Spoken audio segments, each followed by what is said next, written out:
Yes, Leon. Well, his mom was a federal government worker, his father an in and out of prison drug dealer. Dwayne Williams told us he tried to be like his dad. He never killed anybody, but had shot and wounded 5 people by the time he was 18. And then one day he was looking down the barrel of a gun. Williams, 31 now, writes about selling drugs by age 13, making a reputation as a gun-toting tough guy in school and on the streets.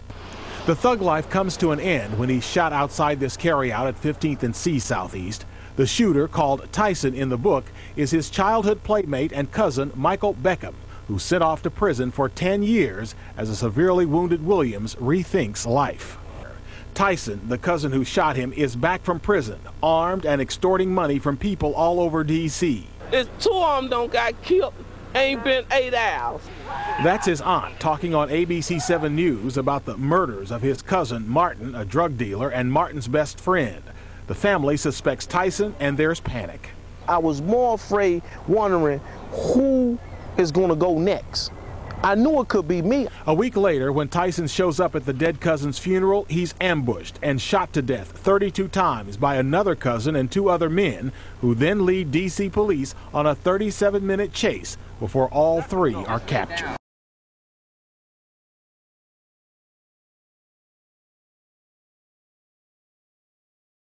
Personally, they say, man, I'm getting tired of, let's use me, Lamont. Keep approaching me. He see me in the go-go, keep asking me for money. See me around Aunt Bet's house, ask me for money. Kojack, what should I do? Did he ever, before that situation came, speak to you before that, the day before he, God rest his soul, passed away, that warned you that your cousin was on his neck? That his nephew, right? That was his nephew, right? That his nephew was on his back. Yeah, he did. What happened was, I was at my mother's house. I think this was maybe a week or 2 before Flick was killed. And one thing about Flick, you can tell when he's stressed. You can tell when something is bothering him. Like he just looks out of place. Okay. And so I'm like, man, you all right? And so my brother was down in the basement. And so Flick was just like, man, you know, I was like, what's going on? He was like, man, this nigga TJ. And he started telling me that, you know, TJ did this to Pep and TJ did this to Mike. And I'm like, huh? That's when I started finding out that he was the one that was doing all this stuff that was going on around him. With Mike. So I'm sitting back like, for real? I'm like, damn, I thought, you know, I didn't think he was when he told the man back on them terms. He told the man come to the car, Slam. Like he was trying to holler. Hey, let me holler at you. Like, I'm gonna come good. But think what I'm gonna explain. See, this is what I'm saying about TJ. Yes, he was a killer. But look at the dudes he shot. Look at the dudes he killed. He killed no-name dudes. You not a... this is what I'm saying to you. I'm not saying that... No, I know what you're saying. Get what I'm saying. I respect every person. Rest in peace on the souls of the people. And I don't want this to be taken the wrong way. Most people that are killers kill other killers or dudes with reputations as a killer or a shooter. This dude was killing people that didn't even want no part of it. Working people for real. Yeah, they was just like, they was just everyday, natural, want to get along, respectful dudes. He didn't go kill nobody that was really a threat to him. Right. You see what I'm saying? It was nobody, them dudes was no threat to him. That's all I'm trying to say. So and that shows you the psychological mind where he was at.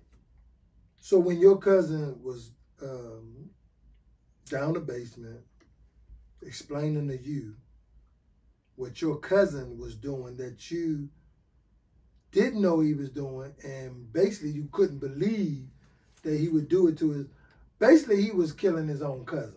He was extorting and robbing and was willing to kill his own cousins.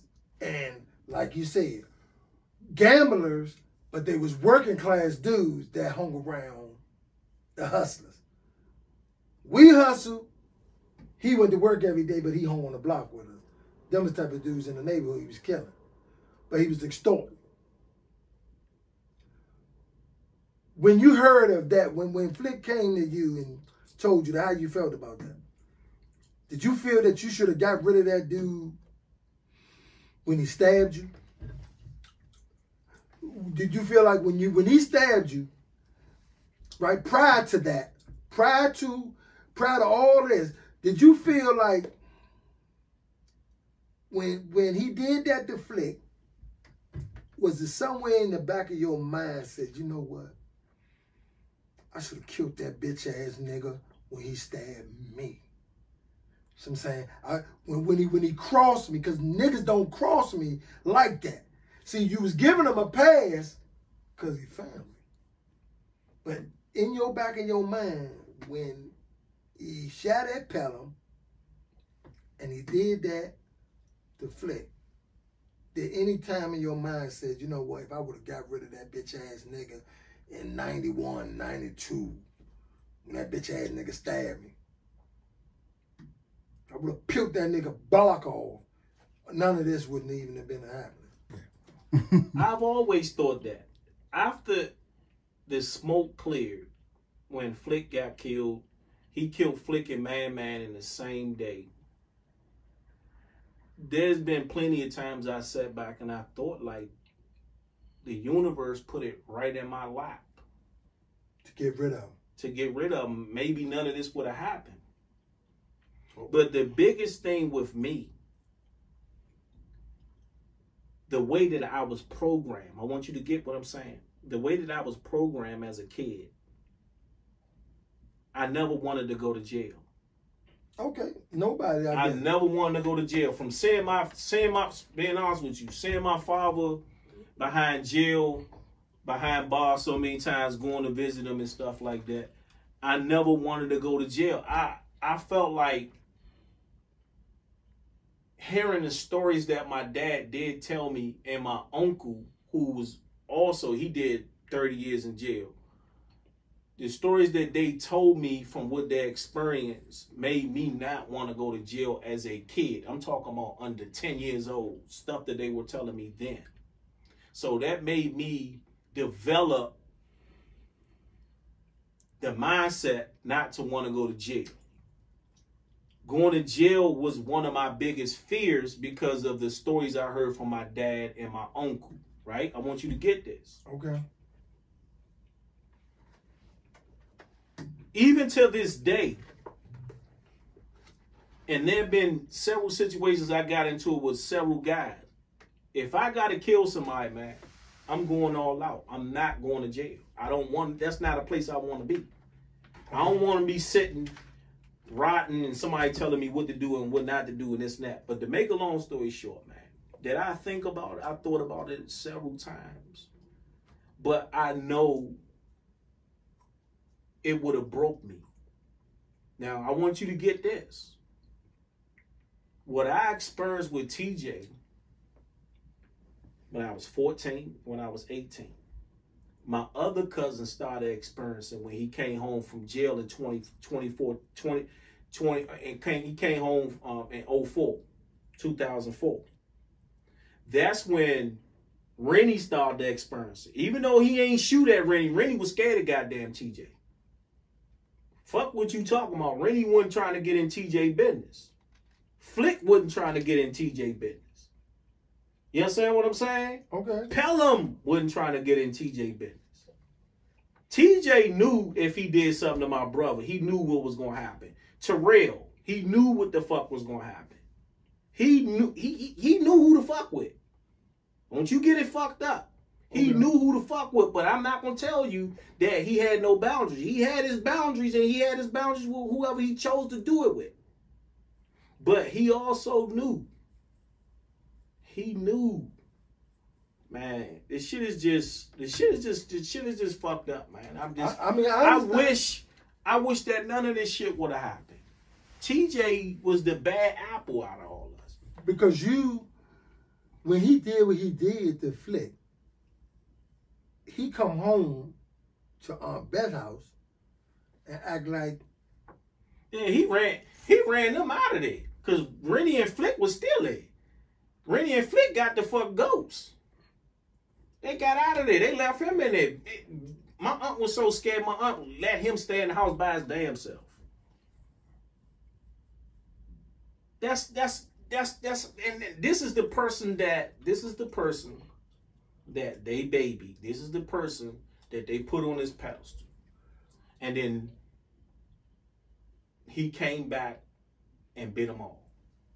So you telling me none of them wanted to go in the house when he came home from prison? No. Even after he killed her son, she didn't which want she didn't know. She didn't want to. Beth didn't want to believe that he killed Flick. I knew. I was at work when I got the call. I was at work. I was working for Maryland Park and Planning Commission in Montgomery County. When I got the fucking call on my cell phone, I knew TJ done it. I knew it. I knew it immediately when I got that fucking call. He did it. Because no, listen to me. People in that hood know the consequences if they would have did that to any one of us. They knew the consequences. Facts. That's facts. They knew the consequences was going, like, they didn't want that. But, like I say, we destroyed ourselves from within. And TJ was the rotten apple. And when I got that motherfucking call, I knew TJ, it wasn't nothing you could sit here and tell me he didn't do it. It was nothing you could fucking tell me. He saw his uncle in the go-go and made him go home, get money, and he followed him home to get the money and killed him. You get that, Wee? He was I met you in the go-go, Wee, and I pulled up on you and said, come on, let's go home and get that money. Soon you give me the money, I'll kill you. But you my uncle, though, Wee. And then I go back to your father's house like nothing was done. Then I go to your funeral. Came to the funeral. You understand what I'm saying, Wee? All this what this man endured, and he wrote it in the book. Reputation Fade Away, 1 and 2. You understand? 1 and 2. WEETV and Films. We're going to give you all the information on these books. When you wrote this book, did you write this book for your children to read when they grow up? Yeah, my first book is dedicated to my daughter. My second book is dedicated to my son. Okay. And I did write it for them. When I wrote my first book, definitely my first book. Okay. You see what I was going through in the process of writing it. I was still wrestling with having to kill my cousin, something that I wrestled with for years. But during the process of me writing it, I said, if anything happened to me, I want my daughter to be able to read this book and be able to see the life and what I experienced and see how important it is that I take fatherhood. It's nothing that I don't care nothing about money. I don't care nothing about material things. I don't care nothing about my reputation. Get what I'm going to say to you. My reputation is being the best father that my father was to me. None of that other stuff don't matter to me. I love being a dad. Now I love it. What you had me do last year, he wanted me to write a book almost 16, 17 years ago, but I had told Dawayne, say, Dawayne, you know, you've been on me all my life, man, and a lot of things that I know, I can't write a book because my book will be false because I'll be lying. I told you before when you wrote this book, you more man than me to tell your truth. You know what I'm saying? You more man than me to tell my truth. Now, ladies and gentlemen, don't make no mistake. I'm around two guys that know me personally from my interviews and all, from my days in the streets. So this guy right here has a lot of courage, and he got my respect because he did something that I couldn't have did 16 years ago. It took weed to convince me to tell my story, and even then, I had to filter. You know what I mean? I want to say thank you, man. Thank you, my And brother. this not the only interview. You know, we gonna bring you back like Lil Boosie. You know what I'm saying? We gonna bring you back like Lil Boosie. Now there you got it, ladies and gentlemen. This Big L, Mayor of the City, on WEETV and Films, and I'm out.